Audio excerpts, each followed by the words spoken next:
Welcome to the Plant Trainers Podcast, where we're helping people improve their quality of life through nutrition and fitness. And now, your hosts, nutrition and wellness coaches, international speakers, Adam and Shoshana Chaim. Hey, I'm Adam Chaim. And I'm Shoshana Chaim, and we are Propelled by Plants. Today we bring to you episode 432, Can We Change Other People with Howard Jacobson. In this episode of the Plant Trainers Podcast, we talk with Howard Jacobson about changing other people and if that's even possible. It's always a hoot when we speak with Howie.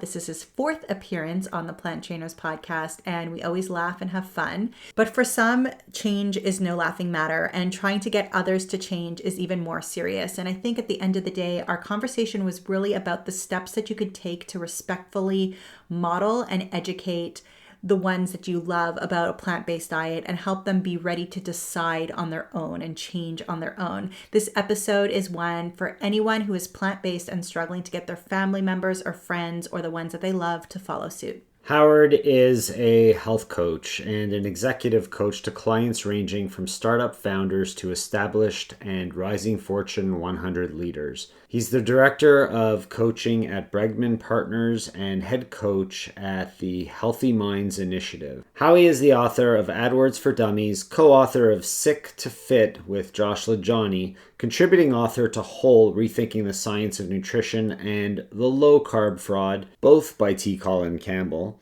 and Proteinaholic by Dr. Garth Davis. Howie's writings have also appeared in Fast Company and Harvard Business Review, and you may really know Howie as he hosts the Plant Yourself podcast, where he interviews remarkable people engaged in healing at the individual, institutional, and planetary level. Are we remarkable? I guess we are, because we were on his show too. Such a great episode today. Always a great conversation with Howie. Enjoy this one. You're going to want to share it with others. Finding the right toque to keep your head warm with comfort and spreading the plant-based message isn't such a simple task.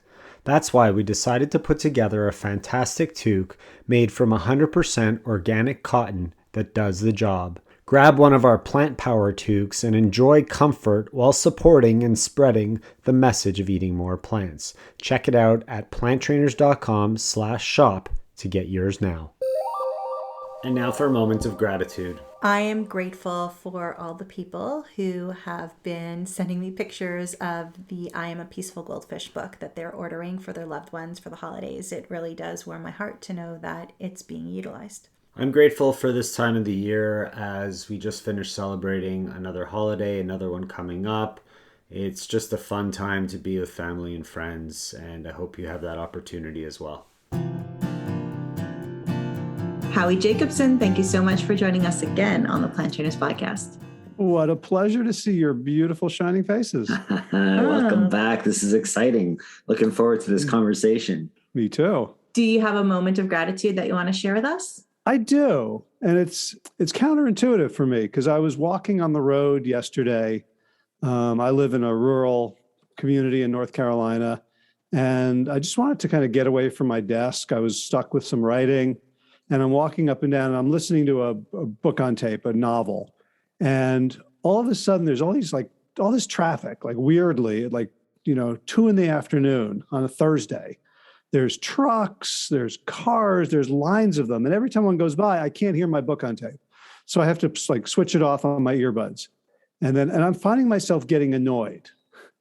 And then I started feeling really agitated, unfair, what's going on, pity, self-pity. And at that moment, I kind of took a breath and remembered everything. And I'm like, oh, wow, I get to take a break in the middle of the day. I don't have to ask my boss. I don't have to walk around the lobby of an urban office building. I get to be outside. I get to do my thing. And the fact that there are cars going by kind of highlights the fact that almost never are there cars going by, that I have this beautiful, bucolic place. And so it was actually gratitude for the annoying traffic, to kind of remind me that whenever I'm annoyed by something, it's because there's something that I have that I value that is somehow being interrupted in some kind of small way. So that was the moment of gratitude. It was thank you, cars and trucks and exhaust. you remind me of how good I usually have it. It's hard to have those cues to get you to remember to be grateful, right? Like a lot of people, for me, gratitude first thing. I always say gratitude before my feet hit the floor, right? Like think about all the things that I'm grateful for and before you go to bed. But yeah, to have that out of the blue cue to think about those things is huge. Yeah, and the morning practices are great. Can I use colorful language on this podcast? I can't remember. It's a family show. Okay, well then we'll use the word cow instead. I asked a group of people that I'm involved in a sort of mentoring mastermind group with, what are their gratitude practices? And one of the guys is about 15 years older than me. And so I was very interested, and he's very upbeat. And his gratitude practice is he wakes up in the morning and he says, "Holy cow, I get to live another day." Right. There you go. Yeah. Low bar. And yet, yeah, like sleep is weird, I go away. I don't know if I'm going to wake up. Like, yeah, sweet. And then you could extend that, and my arms are working and my hands are working and my legs are working because in the health coaching business, you experience people who don't have that ability, right? People who can't put their shirt on and off themselves. Sometimes they need people to do it for them. So just to have to wake up in the morning and still be able to lift your arms is something that most people don't think about, but it really is a gift. It's really funny you say that, because as since I asked these people about it and they gave me their morning rituals, I was thinking, and so this is, for your Jewish listeners, there's a prayers to say in the morning that are like a list of basically metaphorical or real, like, thank you for letting me breathe another day. Thank you for giving me the hearing to hear the rooster crow so I can get up. Thank you for making me stand upright. And I can't remember how to put on tefillin, and I don't know if they're, they're probably made of leather, so they're not vegan. But the idea of like that morning ritual kind of like slapped me in the face. Like it made kind of sense in a way that it never did when I was just doing it, just because you're supposed to do it. And it's funny that the more you do practice that, the more aware you become to everything around you. And you can be grateful for so many more things just because of that small awareness that comes to light as you make it a routine. It's just interesting the way that works.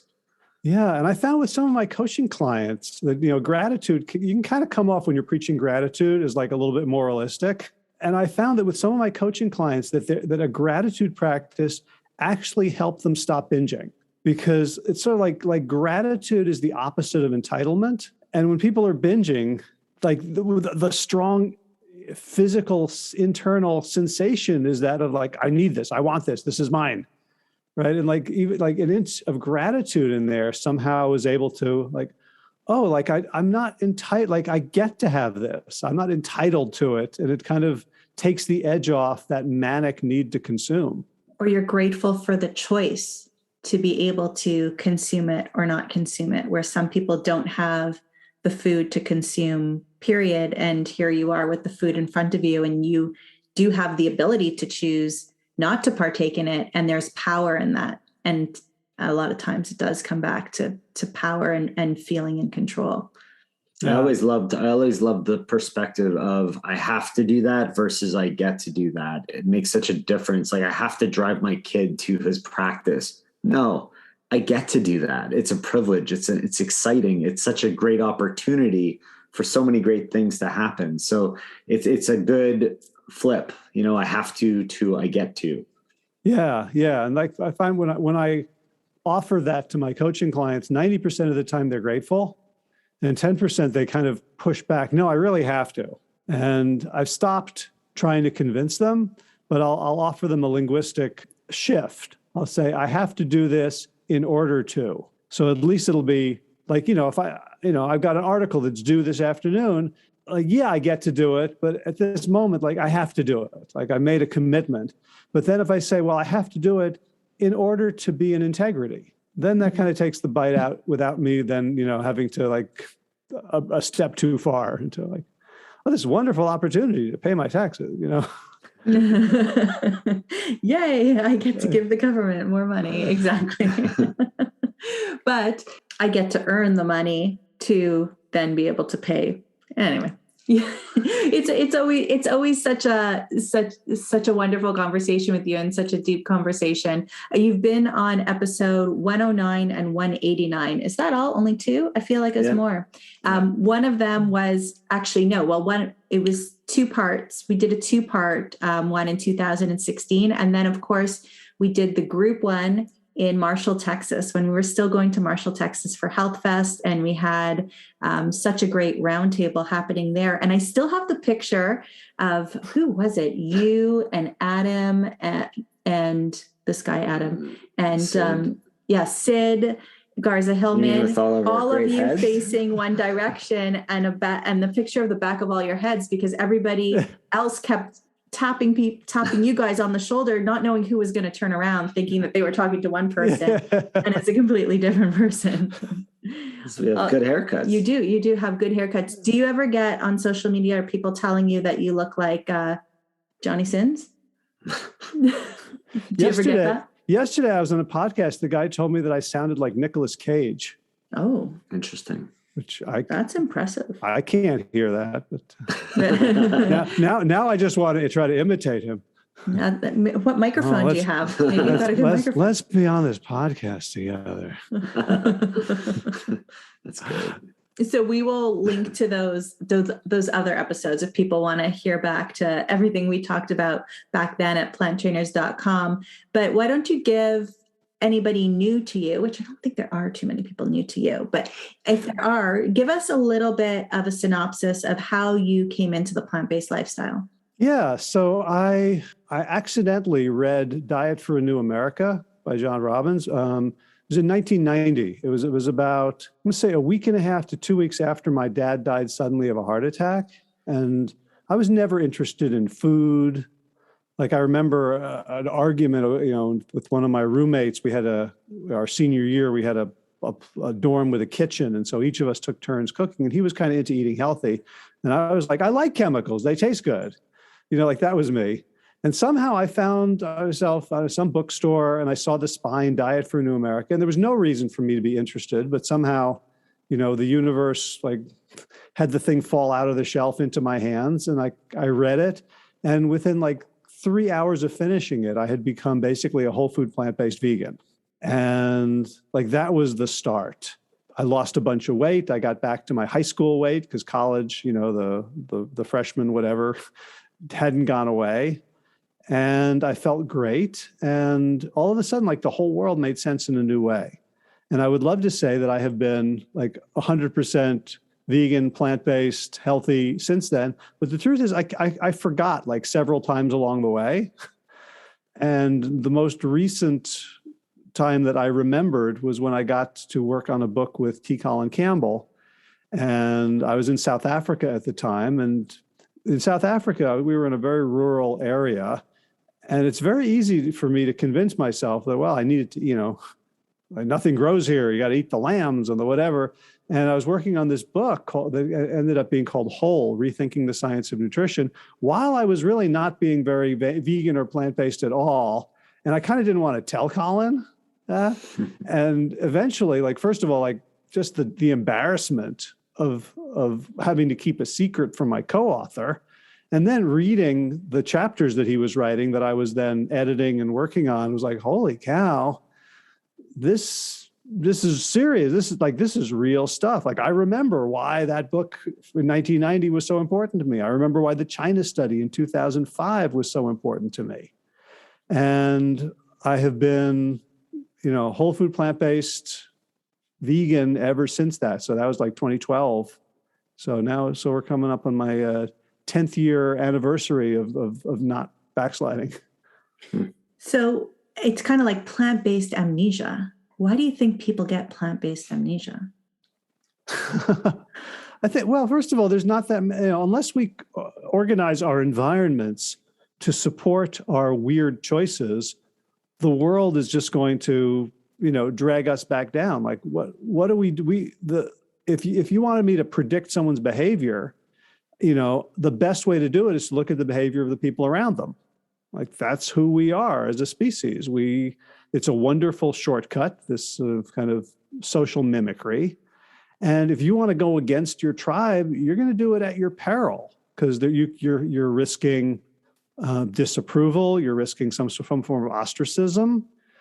So, being in this world, and I wasn't really part of, a plant-based pod or a community. I was just like being me out in the world. And just every day I was seeing messages, large and small, that said, this is the normal way to be. And so unless I'm actively taking steps to counter that, or creating a community or a microenvironment, I think it's very easy for us to get amnesia, to just default into the consensual reality of this consumer culture. Do you think that we're programmed to be lazy? No, I think we're programmed to be efficient. I think we're programmed to not waste energy. And for most of human history, if you just did what the people around you did, that was a pretty good strategy, right? Like, oh, let me run towards where everyone else is running away from. Like that was like a, recipe for probable death, right? Like, or like how humans figured out what to eat. It was probably by watching other primates. Like, oh, look, that chimp didn't die. I seem to enjoy those leaves. Let me try it. Right. So basically, I think human beings do very well by learning from other human beings. But when we've been overtaken by a consumer culture that's based on a very small number of people making a lot of money at our expense, I think we have to recognize that most of the messages we're getting through advertising, through mass media, through social media, they're not in our interest, right? We're getting advertised food from an industry that produces twice as many calories on average as we need, and it wants us to eat them.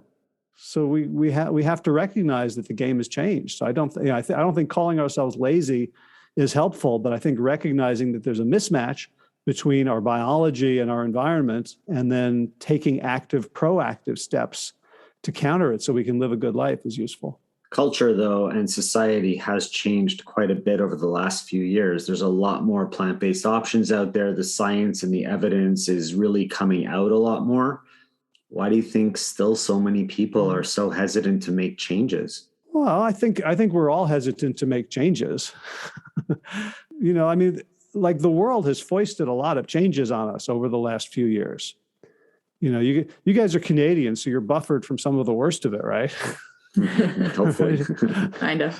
But, like when you look at studies of low income people, they make worse money decisions than high income people. And you think like that would be the opposite. Like they can't afford to make a bad decision, to go and splurge on something when they need the money for the rent. But it turns out that when we're under stress, it's really hard to make good decisions for the long term. So I think, one of the factors of our culture is, and, I'm not going to win any friends in the capitalist system by saying this, but one of the factors that keeps the system going is people are unsure. They are uncertain. They're worried. They are insecure about their jobs, about their communities. We don't have the same kind of communal support network than we had when we had extended families all living on the same block, and spiritual or church communities that we could sort of depend on and mutual aid. And given that people are so insecure and nervous, it makes us very good impulse buyers. I'm going to spin Adam's question a little bit. And in this insecurity and in this time that we've been in, and the stress that we've been in, and not knowing if we have jobs and not knowing what our health is like, do you think maybe, and I think the answer is yes for the most part, but not for everybody, obviously. Do you think that people are really looking at their health more now over the past year and saying there are things that I can't control? And then there are things that I can control, and I'm going to take more of an effort to control that. Do you see that there's an influx of people jumping on the plant-based wagon in the last year and a half after what we've been through? Yeah, I don't actually know. I mean, I can tell you like what I see, but it's anecdotal and it's certainly not based on any kind of research. But it's funny, like when the pandemic took hold and we realized, oh, this is this is shaking us to our core. I was still part of WellStart Health, which was a telehealth basically intervention for companies to lower their health insurance premiums and their payouts by getting people to engage in lifestyle practices to get healthy. And it was really hard for years. We were doing this and we were trying to explain to people what Zoom was and how you get on Zoom, because we're a virtual organization. Then all of a sudden the pandemic hit and we're like, oh, this is going to blow up, right? First of all, everybody's on Zoom. Second of all, the first news was who was dying was people with pre-existing conditions. So like, oh, all these people with diabetes and high blood pressure and cardiovascular disease and autoimmune disease, they're going to realize that they've got to take action now. And we're like, oh boy, we better like buy more bandwidth and upgrade the website. And like the exact opposite happened. It was like people were frozen and it was almost impossible for them to think about anything other than surviving day to day. And, you know, I don't think that kind of this like fear-based learning doesn't really help us move forward. I think what you know, when I look at like all the people who've made an impact in moving the plant-based movement forward, like realistically, like, you know, it's been like, you know, 1-2 punches. There's been doctors who are writing books about don't die. This is terrible. You know, don't eat these crappy foods. But there's also like Miyoko, right? Makes vegan cheese delicious. Or James Wilkes says, you can have fun and be a great athlete. Like it's sort of the positive, happy, delicious, you know, this like approach tactics that are really drawing people in. Like, hey, don't you want this? As opposed to the fear-based of, you know, you're going to die. So for those of you who might be wondering who James Wilkes is or who Miyoko is, we will link to their shows in the show notes at planttrainers.com, 2 amazing guests that we had on as well. And I do think that there is some kind of fear. I think people do make decisions in fear because I think that, you know, I mean, like we've had people say to us, oh, you know, I read all your social media, that's great. But until I have my first heart attack, I'm not willing to give up the things that I love. Or had that book fallen into your lap, you know, a year before you had experienced that with your dad, would you have held on to the information the same way? But that fear needs to be usually like internalized and individualized and not more of a societal thing. Yeah. When people come to you in fear, I know you guys, you don't respond by stoking their fear. You respond with compassion, with acceptance, with welcoming, with positivity, and with things to do. So yeah, fear, I think of fear, you know, of a terrible thing, you know, sort of like putting your hand on the hot stove. Like you'll pull it away. You'll do anything in that moment. But it's not, you're not going to like run away from the hot stove. Like once your hand's off, you're not going to keep moving in a direction. So what you guys do and what John Robbins did in Diet with a New America was present. I mean, look at the book. It wasn't, you know, bad diet for an old America.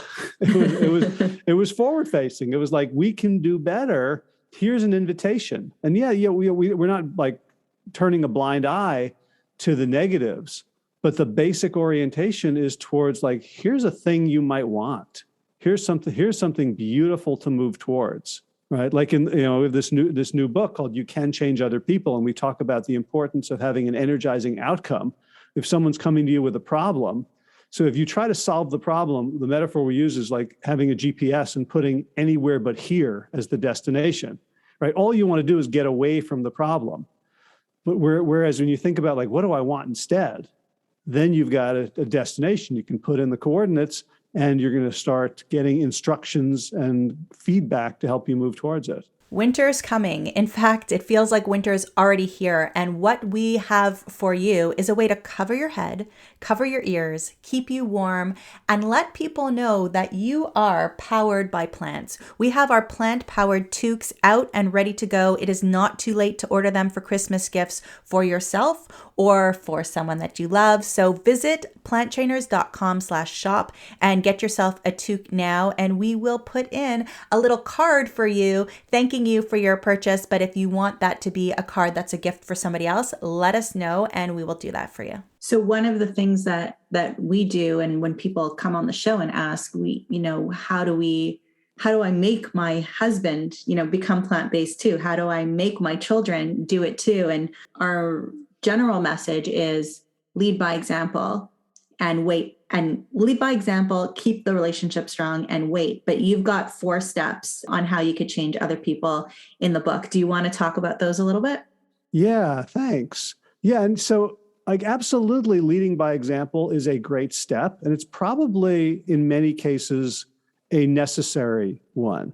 Not in all cases. Like there's, like you may want your kid to become like a serious photographer. And maybe you don't know anything about photography, but you see that they're interested and you want to encourage them, or, to run track. Like we don't have to be a role model for everything. Around food, we don't want to be a hypocrite. We don't want to be like with, the Big Mac juices dripping down our chin while we tell them to, eat tofu. Don't eat chocolate and you've got a big stain on your shirt. Right. That's why I wear, dark brown. Is that why you're always wearing that shirt, babe? That's why. Right. So it became like, as coaches, we're more than role models. Like we have processes to help people. And so what I wanted to do with the book, my co-author and I, Peter Bregman, decided we wanted to share some of the insights that we've learned and developed as coaches, getting like our job is to help people change, to lay people, to enable people to have the best odds, not necessarily of changing someone in the way you want them to change, but helping them become the best version of themselves, helping them act in ways that are far more in concert with their values and their best interests.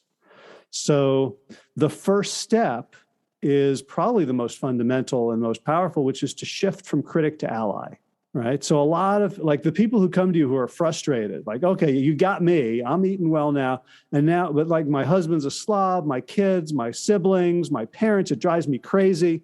Like what I did when in 2005, when I, got my energy reignited around, like I started seeing everything in the house as like that skull and crossbones. It was like, like, wouldn't you knock it out of your kid's hand if you thought they were going to drink Drano? And like, that's how I was with like yogurt and, chicken nuggets and like all the stuff they were enjoying. All of a sudden, like I became this tyrant.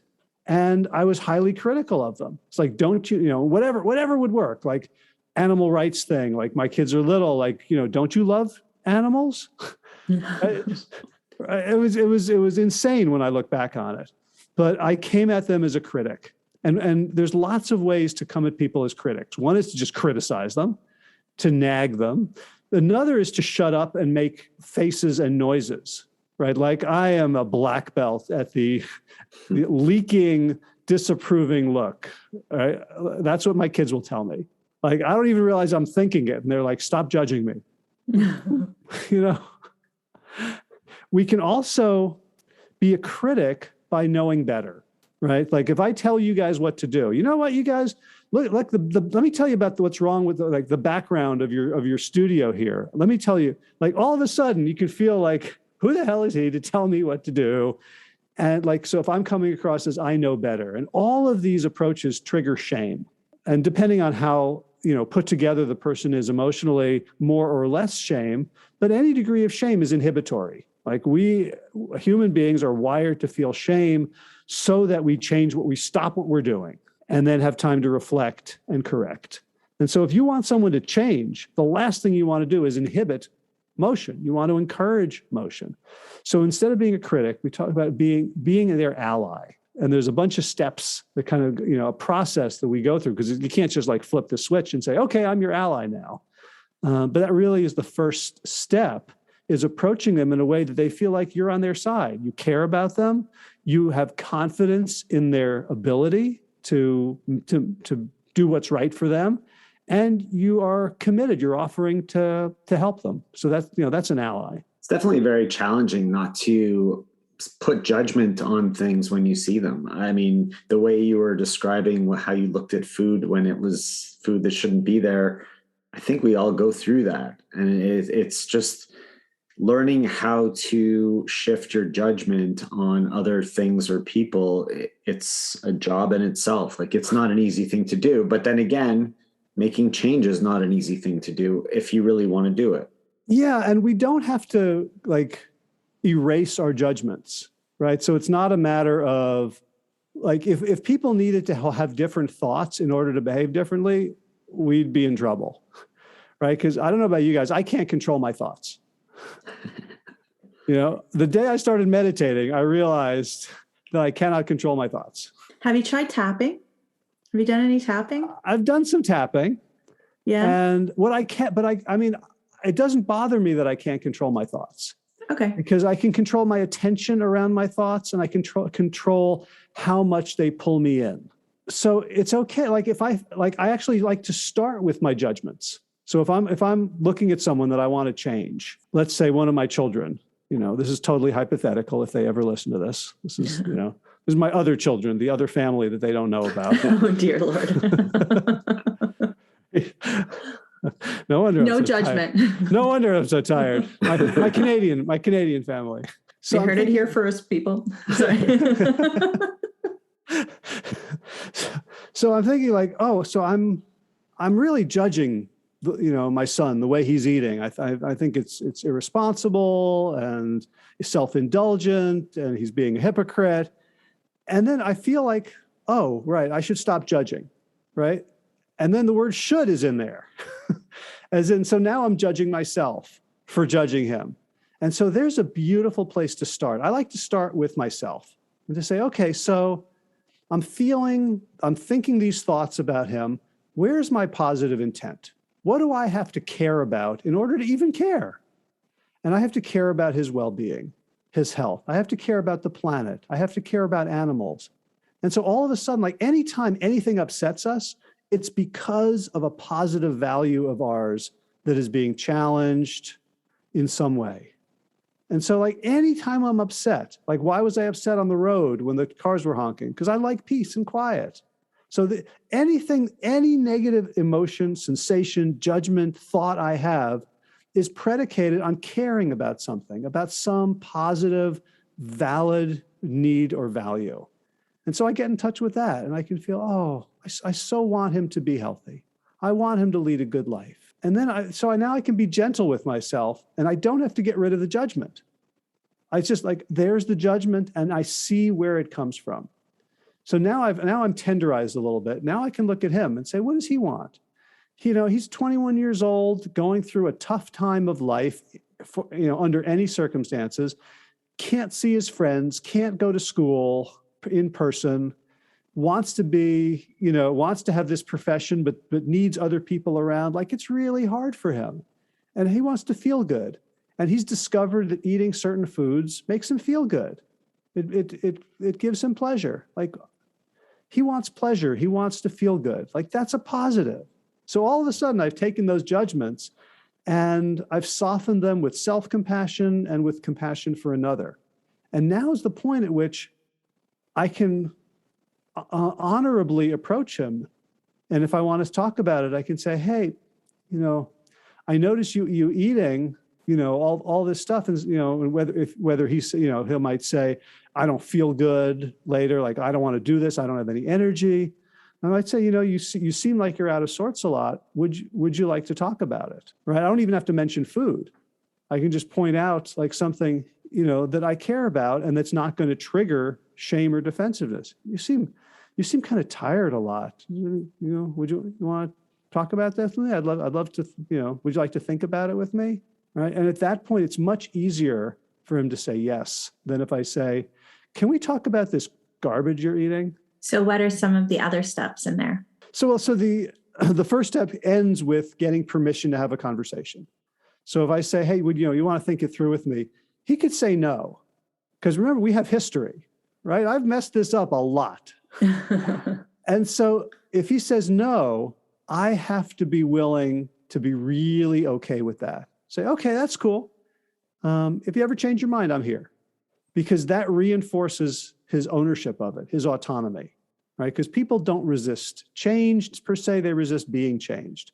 So if he suddenly realizes, he has ownership, by saying no, he's actually exercising his ownership, that would allow him, then one morning he can't get up, he's got no energy, he feels blah, and he realizes, eating some more junk food is not going to help. It's just digging me farther on the path. He might say, hey, yeah, can we talk about that? I am feeling tired.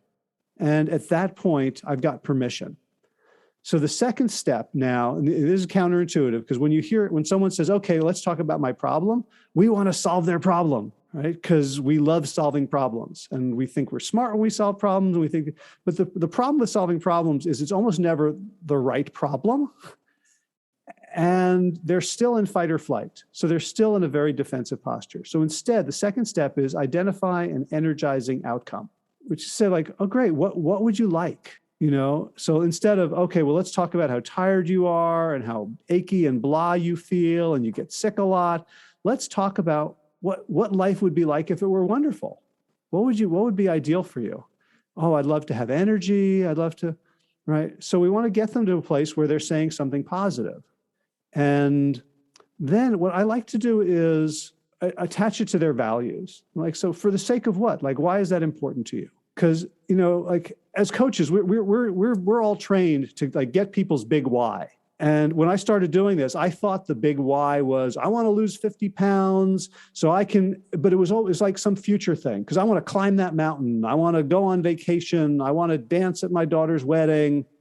And I thought that was enough. And then I started realizing like there's something really demoralizing about a future goal. Like, yeah, we need them. They're very useful strategically, but the more stake we put into future goals, the more we realize we don't have them now. So I love that we started this conversation about gratitude because this is the opposite of gratitude. If I'm focused on on the future goal, I'm really focused on the gap, the delta, what I don't have. Wouldn't that be one of the major reasons for like yo-yo dieting? Because you have this goal, you reach your goal and you go, okay, well, I've worked towards my goal and I haven't adopted the behaviors and I haven't felt present in the days and I haven't been proud and confident and noticed all the small things along the way. So then you go back into your old routine until you then have your next daughter's wedding or whatever it is that puts you back on track-ish. Yeah. And so if I want to lose 20 pounds, that's going to be sometime in the future. And I'm going to have to not eat the chocolate today, which is now.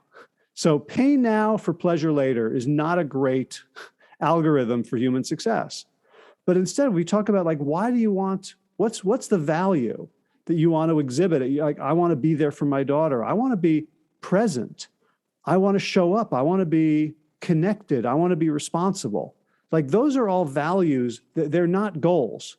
You don't get to there someday. You can only enact them in the here and now. So then we can talk about like, okay, great. If you were being all those things today, what would that look like? And the answer is probably not sneaking cheeseburgers, right? I want to be honest with myself. I want to be self-confident. I want to be curious. Like people always come up with good values. They never come up with values like, I want to be devious and disrespectful, right? Right? So people understand their values, and the challenge is when they articulate them is they start to realize, oh, I don't have to wait 6 months or 5 years. I can enact this value right now. This value that I had attached to the goal, I can live it in this moment.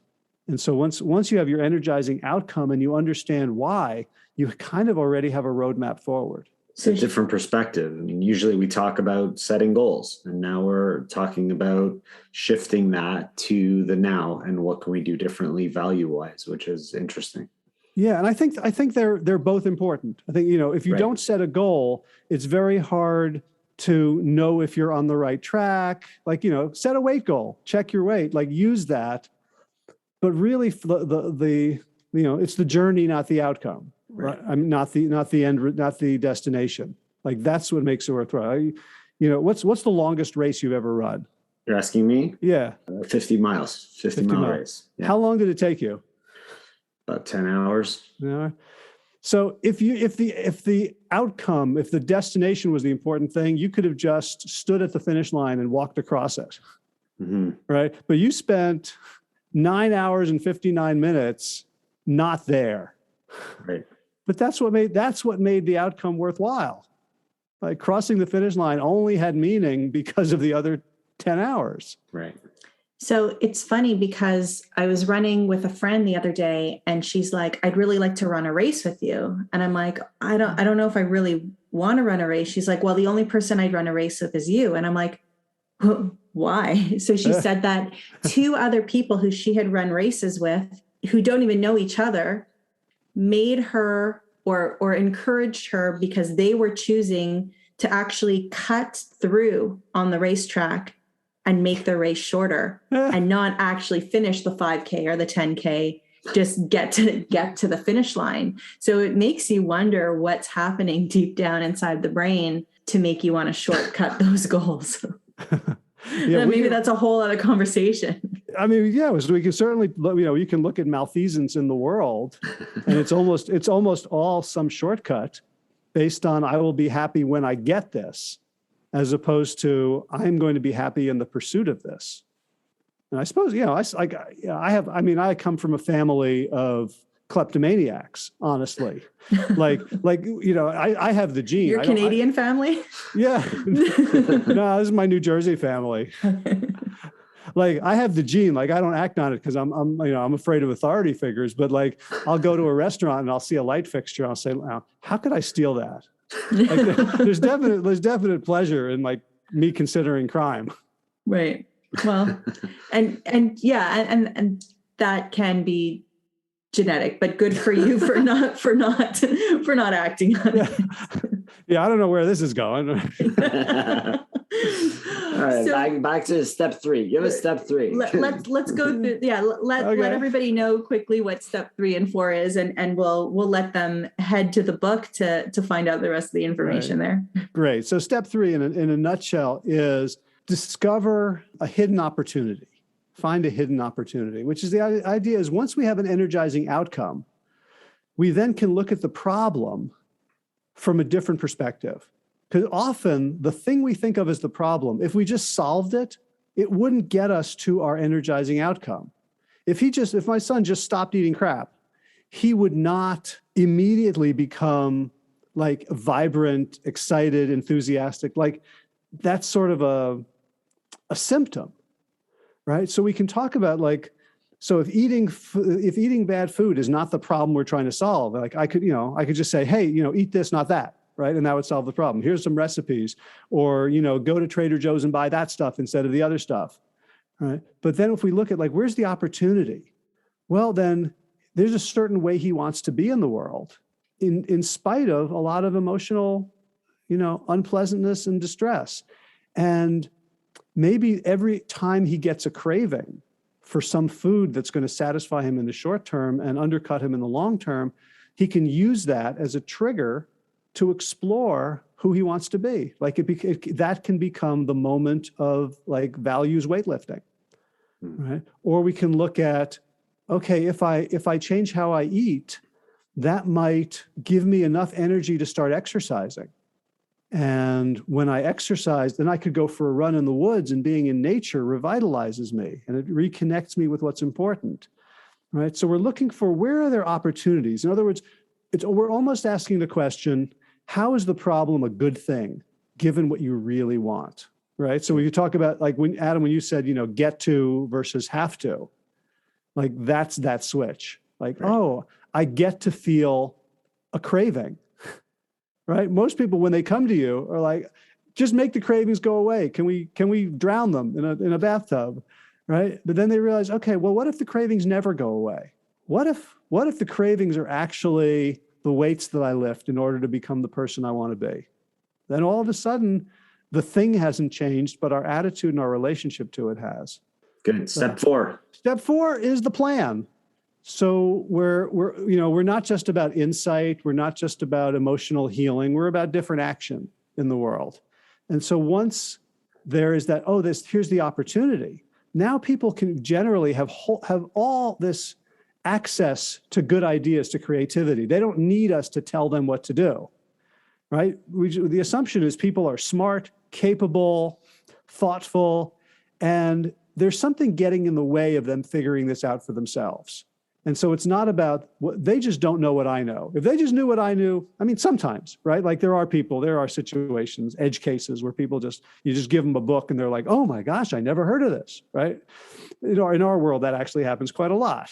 But when you give it to them and they're like, oh, I wish I could do this, but I can't, or I don't know about it, but I also value the pleasure of my taste buds, and I feel like I'd be a different person, or I'm going to be betraying my cultural heritage if I don't have X, Y, or Z food all the time, right? Then we're looking at what's gotten in their way. And so now, this process gives them access to all these new suggestions, ideas, options, opportunities.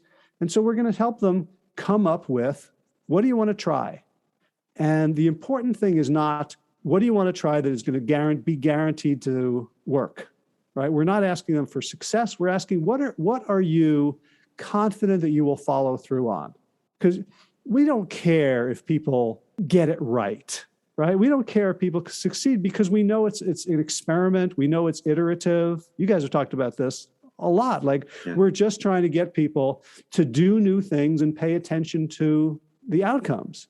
And if you do that, it's automatic course correction. You'll automatically find your way onto the right path. So we're just asking for people to come up with a plan that they're willing to say, on a scale of 1 to 10, I am confident at level 10 that I am going to follow through. And if it fails, or if I fail, that is learning. That is information that I'm going to use to move forward, as opposed to an excuse to stop. There's a quote, I'm not sure who it's by, but it goes something around the lines of, there's no such thing as failure as long as you're still learning. Right? Yep. Yeah. And it's hard for us to remember that because, think about the people who come to you who failed on 20 diets. They have, entire bookshelves of South Beach, Sugar Busters, Atkins, and their story is, well, I'm no good at this. I can't do this. I'm weak. I have no self-discipline. I'm a sugar addict, whatever their story is. And you get them on the right track, and you love them, and you inspire them, and you show them what to do, and they're doing great. And then one day they have a slip up and their self-story just kicks back in. Oh, well, the chains, plant trainers, that was another thing that didn't work, right? It's like your most important job is to prepare them for that moment. To say the difference isn't that this is like a miracle diet. The difference is that you're going to look at it as, great, I hit a wrong note. Now I get to practice my scale. Perspective. It is perspective. And I mean, there's a couple of things that we do between, athletic coaching and nutrition and some other techniques and protocol that we use with people to help them heal. I'd say 90% of the time when they're already walking through our door, they're saying to us, I don't know, because nothing else has worked up till now. I've tried so many other things and nothing else has worked. And that ruins people's confidence and spark in then going ahead and trying possibly the one thing that is really going to actually help them from the root cause. But yeah, we've got like that. And that's part of our jobs as coaches, is to help them see that and almost cheer them on for their failure. One of the best things was somebody, in a follow-up call, and she said, oh, it was awful. I couldn't, my back pain came back and I couldn't sleep. And I this and I this and I this and I that, because we were on the road and I stopped at what's that restaurant you guys have down there? Like a Waffle House or something. And there was nothing else for me to eat. So I had a steak and everything went backwards and all my inflammation came back and I couldn't sleep flat that night and And I wasn't glad that she had that discomfort, but I was glad that she had that experience, because that gave her the understanding of what had happened, is that she actually did make progress and this was the right track. And sometimes we need those reminders too. Yeah. And I'll bet she was braced for a scolding. Right? I didn't have to. No, but we as coaches, we really can do jujitsu on people by celebrating those moments. I will go over the top. I'll say, that's fantastic. I mean, I'm sorry. I don't wish for you to feel bad, but what a great experience. What'd you learn from it? Right?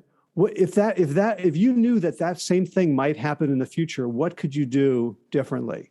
how could, maybe a week before, a day before that moment, like, oh, that's fantastic. That's great. Because this is where the learning comes from. Right. Yeah. So I'll kind of go over the top in being delighted when people mess up. Because first of all, I want them to tell me.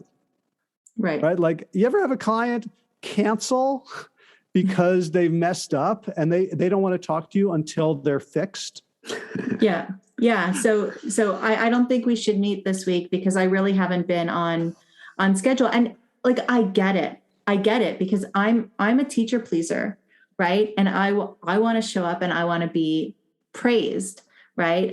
So if you think that, and they think that it's a waste, but you can really, like, that's what the coaching is for.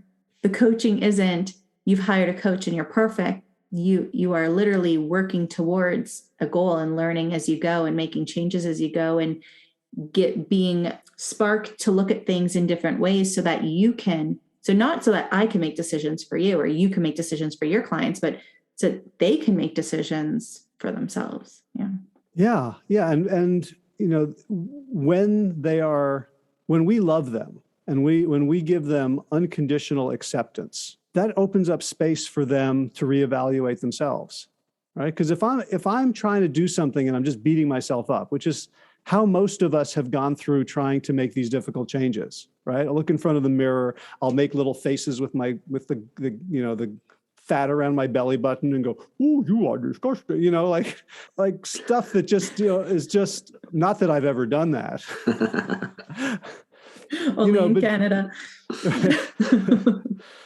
No, but I mean, for many years, that was my strategy. It was like, "Oh, you fat," like that was going to motivate me.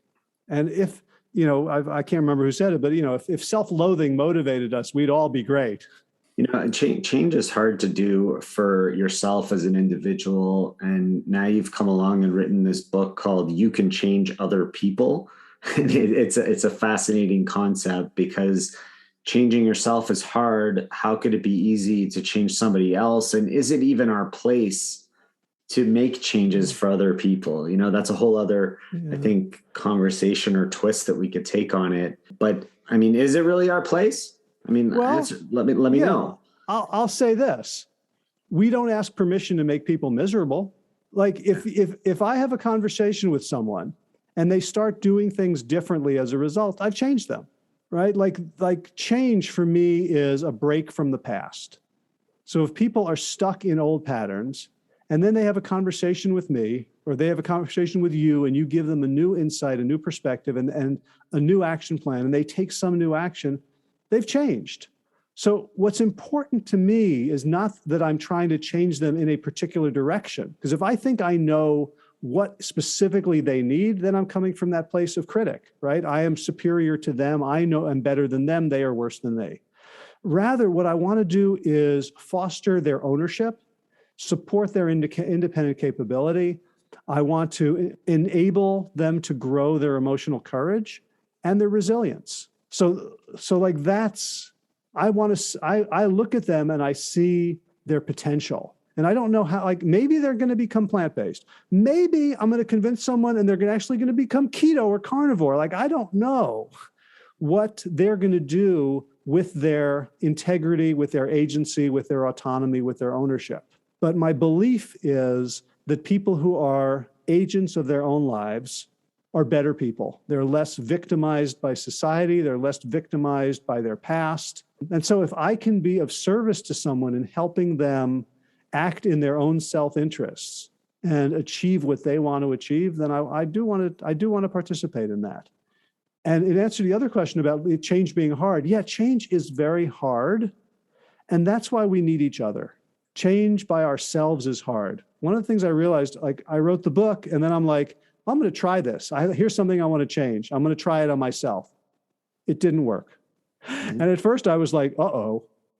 Then I started thinking like, yeah, like I could give this book to someone else and say, hey, do this with me. Help me. Right? Because we need each other. And in these days, we need each other more than ever. For sure. Howie, it's always amazing talking to you. I mean, we learn so much every single time. And we're so happy that you wrote this book. It's called You Can Change Other People, the 4 Steps to Help Your Colleagues, Employees, Even Family Up Their Game. And we're going to put a link to that in our show notes at planttrainers.com. If people want to reach out to you, Howie, where would you like them to go? I got 2 websites. I've got plantyourself.com, which is the plant-based podcast website. I also have a page up at a professional website for the kind of, coaching that I can do on a health or executive basis, which is askhowie.com. Great. So we'll link to those places in the show notes at planttrainers.com.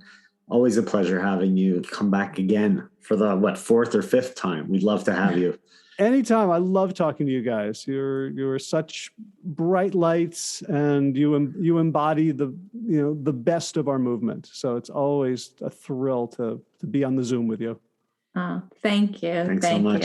Thank you all so much for listening to this edition of the Plant Trainers podcast. We want to make sure that you subscribe on iTunes, Google Play, iHeartRadio, Stitcher, or any other podcasting platform. We really appreciate the feedback we receive from you. Every time we get a 5-star rating or review on iTunes from one of our fans, it really helps other people find us, just like you did. Thanks so much to our patrons. To become a patron, visit us at patreon.com/planttrainers. Even supporting us with $1 really makes a difference in the quality of the show. And don't forget to connect with us on Instagram and Twitter. Our handle is @PlantTrainers. Like Plant Trainers on Facebook, join our newsletter, and check out our website at planttrainers.com for awesome recipes, a list of our services, and of course, our latest podcast. We encourage you to email your questions to info@planttrainers.com so that we can help you improve your quality of life through nutrition and fitness. So we hope we've inspired you today. Join us again next time, and have a healthy day. Or is that too corny? It's a little cheesy.